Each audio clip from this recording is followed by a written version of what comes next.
Assalamualaikum, izin sedih bunda ya, tapi respect buat anak muda ini. Kenapa bunda bilang dia mencintai ya, negaranya. Nah inilah yang perlu kita contohkan, asal jangan ditunggangi oknum-oknum, murni memang sayang dengan alam Indonesia ini. Nah itu jadi kita save terus ini masalah Papua ya, Raja Ampat ini. Aku juga belum pernah ya ke sana karena cukup mahal katanya ongkos ke sana. Kalau dipikir-pikir dari berapa banyak pulang yang sudah terjual, tapi kita tidak tahu itu urusan pemerintah ya. Tapi kita sebagai rakyat yang mencintai negaranya, kita save terus dan mudah-mudahan ini konten sampai ke Pak Prabowo. Save Raja Ampat, Save Raja Ampat. Dari kemarin-kemarin kemana aja selain Raja Ampat? Izin menanggapi ya Mbak, kita semua paham realitanya hukum di Indonesia saat ini seringkali berjalan dengan prinsip no viral no justice. Artinya perhatian publik dan pemberian media sosial sangat berpengaruh terhadap tindak lanjut sebuah kasus. Jadi menurut saya bukan soal kenapa orang hanya mendukung isu Raja Ampat, tapi lebih kepada bagaimana suatu isu bisa viral dulu baru mendapatkan respon.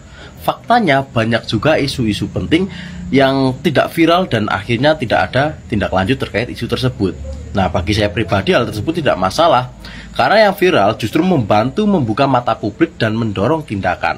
Nah lebih baik ada yang ditindaklanjuti karena viral daripada tidak ada yang ditindaklanjuti sama sekali. Karena memang sekarang zamannya seperti ini, sehingga kita pun juga harus menyesuaikan perkembangan zaman untuk mengawal ketidakadilan yang dilakukan oleh pemerintah. Daripada kita saling menyalahkan soal isu mana yang harus didukung, mungkin lebih baik kita semua bareng-bareng membangun kesadaran bersama-sama untuk terus menggiring isu-isu lainnya agar bisa viral juga. Dengan begitu peluang untuk diperhatikan pemerintah jadi lebih besar dan keadilan bisa lebih merata di Indonesia. Nah, karena itu save Raja Ampat.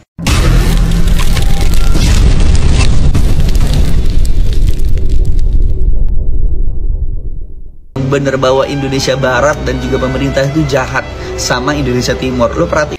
Izin share video ini, dan saya berdengar satu content creator ini bilang kalau dia baru sadar pemerintah atau orang-orang di Indonesia bagian Barat sana jahat sama orang-orang di Indonesia bagian Timur.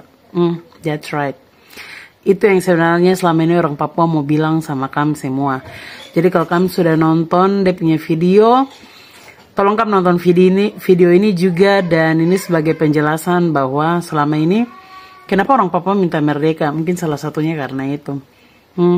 Orang Papua diam, diperkosa, dan kalau bicara dibunuh. Masih tetap saja dibilang salah KKB dan sebagainya. Sebenarnya siapa yang KKB di sini? Kalau semua yang ada di Papua diambil dengan kepentingan pusat, regulasi yang diciptakan oleh pemerintah pusat, dan dibuat sedemikian rupa, jadi Papua seperti panggung untuk mereka dapat keuntungan. Tapi apa yang orang Papua dapat? Orang Papua dapat apa sih? Dari data-data BPS dan sebagainya, angka kemiskinan yang paling tinggi itu ada di daerah Indonesia Timur, dan itu ada di Papua.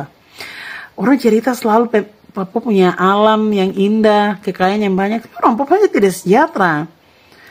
Tidak ada dialog, tidak ada mediasi, dan tidak ada yang mau dengar kan. Selama ini orang Papua berteriak minta merdeka, tidak ada yang mendengar. Maksudnya hidung terlalu apaan sekali setiap hari berteriak merdeka, tapi dong kacau, dong sendiri begini dan begitu. Sekarang apa yang mau dibanggakan lagi dari Papua? Maksudnya orang Papua berteriak sakit hatinya, siapa yang mau dengar? Kan tidak mungkin dengar. Orang di luar Papua tidak mungkin dengar. Cuma orang Papua yang bisa mengerti dep orang sendiri. Jadi sekarang mari tolak yang namanya pendambangan nikel di Raja Ampat. Bukan itu saja, tapi perampasan wilayah-wilayah adat orang-orang Papua yang hidup berpuluh-puluh tahun hanya dari alam. Ingat satu filosofi dasar untuk orang Papua, bahwa tanah ini adalah mama dan laut juga adalah mama. Dari sini mama memberikan kita makan dan minum, kita semua bisa ada karena tanah ini. Warga negara asing diduga ikut demo tolak tambang di Raja Ampat, polisi lapor ke imigrasi. Warga negara asing yang tengah berlibur diduga ikut aksi demo penolakan aktivitas tambang nikel di Raja Ampat, Papua Barat Daya. Polisi pun melaporkan dugaan keterlibatan warga negara asing dalam aksi tersebut ke imigrasi. Tadi sudah dilaporkan, memang ada beberapa yang ikut dalam rombongan aksi, yang ikut rame saja. Tapi mereka sama-sama dalam rombongannya berjalan, kata Kapolres Raja Ampat. Jadi, bagaimana tanggapan kalian? Tinggalkan komentarnya di bawah. Jangan terlalu cepat menghakimi pemerintah Indonesia dalam hal penambangan nikel di Raja Ampat. Penambangan nikel di Pulau Gak telah terjadi semenjak masa kolonial Belanda. Hanya terhenti tahun 2004 karena Gus Dur menetapkan sebagai hutan lindung. Dan kawasan wisata Raja Ampat, 4 pulau utamanya itu berlokasi 30-40 km jauhnya daripada Pulau Gak. Dan maka itu, AMDAL PT-nya di Pulau Gak itu menyatakan aman untuk segi lingkungan.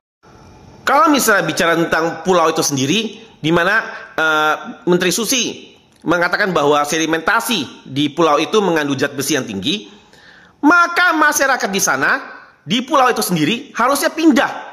Dan mereka sebagai masyarakat yang pernah berinteraksi dengan dunia luar semenjak masa kolonial Belanda, mereka bukan masyarakat adat yang tidak pernah terekspos dan juga harus dilestarikan seperti warga-warga di Amazon.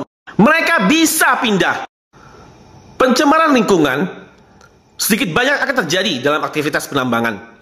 Tetapi jika aktivitas penambangan masih terukur dan masih lebih banyak benefitnya daripada kejelekannya, maka tetap patut dilakukan. Bukan dengan mindset simplistis lalu mengatakan bahwa tidak boleh penambangan sama sekali. Ada penambangan yang tetap patut dilakukan. Masyarakat Indonesia tidak boleh jadi hipokrit, tidak boleh bertolak belakang, tidak boleh kontradiktif. Di satu sisi menuntut adanya penciptaan lapangan kerja, kemajuan ekonomi, di satu sisi lagi menentang apa itu pembangunan. Apakah itu logis? Apakah itu waras? Dalam konteks Pulau Gak, tidak ada yang bisa dikomplain tentang Pulau Gak. Lokasinya jauh dan dinyatakan aman oleh AMDAL. Pulaunya telah melewati reklamasi dan maka itu size-nya mengikuti peraturan. Masyarakatnya bukan masyarakatnya seperti kayak di Amazon, dan mereka bisa pindah. Yang kedua, aksi demonstrasi tersebut berlangsung pada Senin, tanggal 26 bulan 5 pagi tadi. Saat ini, JMS mengatakan pihaknya masih menunggu respon dari imigrasi terkait laporan dugaan keterlibatan warga negara asing dalam demonstrasi tersebut. Untuk warga negara asing yang ikut sudah kita laporkan ke imigrasi, sambil menunggu respon lanjutan. Sejauh ini belum ada respon, katanya. Ia juga belum mengetahui secara pasti berapa jumlah warga negara asing yang terlibat dalam aksi tersebut. Menurutnya, pihaknya hingga kini masih melakukan pendalaman. Jadi, bagaimana pendapat kalian? Silahkan tulis komentarnya di bawah. Menyangkut dengan tambang di Raja Ampat, memang ini otonomi khusus. Ups, Pak Cide singgung lagi tentang otonomi khusus. Kita putra daerah asli Papua mungkin tidak tahu banyak hal tentang otonomi khusus, tapi saya mau bilang sedikit saja. Mungkin perampasan aset, terus negara dong buat semua sewenang-wenang berdasarkan apa yang orang pikir. Lihat itu sudah spesies-spesies yang hidup di situ, alamnya, lautnya. Bikin tambang tapi dia limbahnya tuh kemana? Kamu pikir baik dulu sudah. Terutama Menteri BUMN, terus Bapak Prabowo. Kamu hati nurani kah tidak? Lihat masyarakat dong tolak itu, tolak. Papua bukan tanah kosong. Lihat setiap spesies yang hidup di situ. Apa yang kamu berikan untuk Papua sesudah kamu ambil semuanya? Terbanyak. Mungkin kami anak-anak asli Papua, save Raja Ampat dan tolak tambang nikel. Tidak usah berhenti sementara, bila perlu tidak usah. Bawa tanam di manakah, di planet manakah yang terhadap penghuni. Ini Papua ketong banyak penghuni nih, manusia ada alamnya, ada setiap apa makhluk hidup yang hidup di situ ada. Kamu paksa apa? Mungkin begitu. Yang terakhir, aksi ini merupakan bentuk protes masyarakat terhadap aktivitas tambang nikel oleh PT Mulia Raymond Perkasa Aksi tersebut berawal dari WTC dan berakhir di kantor bupati, tenangnya. JMS mengatakan massa yang menggelar aksi demonstrasi tersebut awalnya dari WTC menuju kantor DPR Raja Ampat. Setelah melakukan aksi dan pertemuan di DPR, aksi baru dilanjutkan ke kantor Bupati Raja Ampat. Aksi ini berjalan aman dan damai.